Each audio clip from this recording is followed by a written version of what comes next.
Do you understand now? Have you caught full sight of it?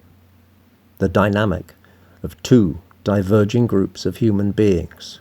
One group, boxed in by rules and expectations, degraded energetically, genetically, mentally, emotionally, morally and spiritually degraded by their culture and by their environment, conditioned to accept and even to value mere simulacra of education, of food, of art, of public discourse, and now even simulacra of other living beings, content to live a synthetic, inauthentic, and soulless life simply for the convenience and continuance of the loosh farm that they are plugged into.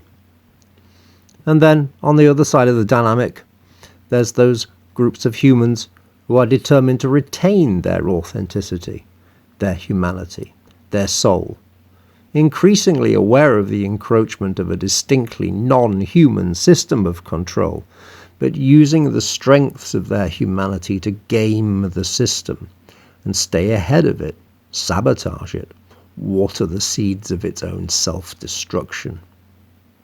If you listened this far into this video, I'm sure you're perfectly aware of this dynamic, but just seeing it is only the beginning.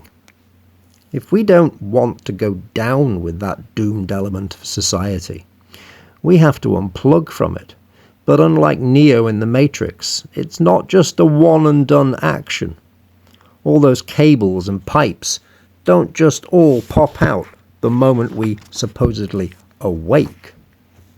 We have to find each one individually and remove it by our own efforts, often suffering pain, loss, or bewilderment in the process. The capacity to endure and value this sacrifice is what sets these two groups of people apart.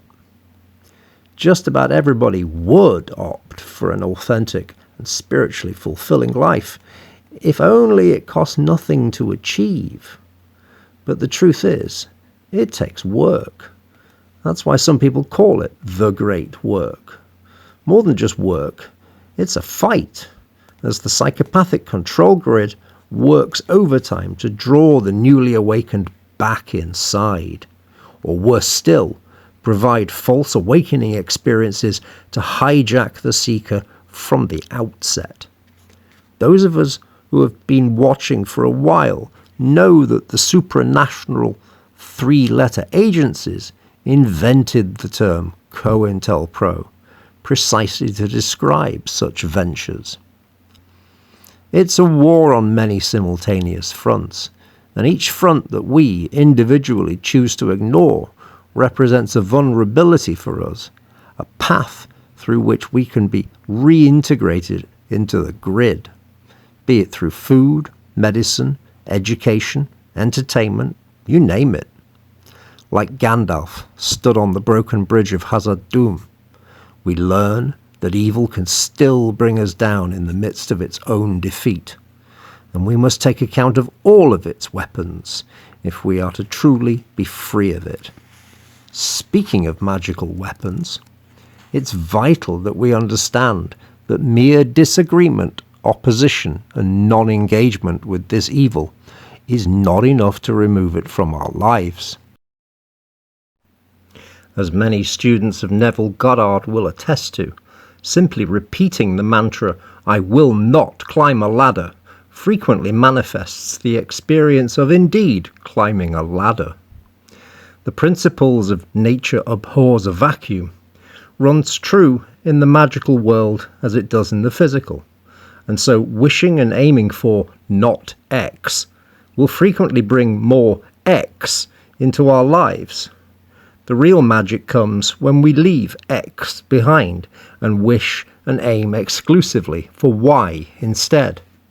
For example, it's far easier to learn principles of holistic medicine for yourself than it is to get Pfizer to admit the error of their ways and change course.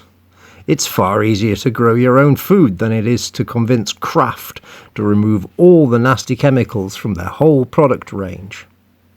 With so many aspects of our lives to address, we have to value and rely upon each other's learning and expertise in these various fields to hope to achieve this redressing, cleansing, and sanctifying of our lives. We each have different facets of this wisdom to share and teach, and to learn and integrate. The facet of this redressing that I personally carry for everybody concerns music. It may seem to many a minor concern that the corruption of the day hijacks and weaponizes music as much as any other sphere of our society. But this attitude is in itself a culturally programmed naivety about the power of structured vibration to alter our minds, bodies, and existence, despite vibration being one of the New Age's buzzwords. In the name of vibration, we'll buy big chunks of crystalline quartz. We'll worry about shielding ourselves from 5G and electrosmog. We'll keep track of lunar cycles and solar flares. But when it comes to the most obvious form of vibration in our environment, namely the music we listen to or even play, our choices display the self-control and consequence awareness of 4-year-olds in a sweet shop. You might say to me, but I don't listen to all that demon-worshipping pop, so I'm good. But that statement misses 2 points. 1, the simple fact that you accept that the most normalized and monetized form of music in the world is now pretty much openly demonic, at the very least a psyop of grand and sick proportions. And point 2, the state of pop music is just the tip of the iceberg. The psychic wounds and aberrations that we collectively seek to heal show up in all the music of our time, and our unwillingness to acknowledge the power of music to shape us leaves us vulnerable to this effect, be it openly hostile or recklessly unaware. I seek for a music that is in resonance with the souls who value authenticity, humanity, and spirit, a music that has, if you will, done its shadow work, a music that, like its intended audience, has unplugged from all of the tentacles of the matrix, rejected the simulacra, banished its demons. This is my path. Will you follow me on it?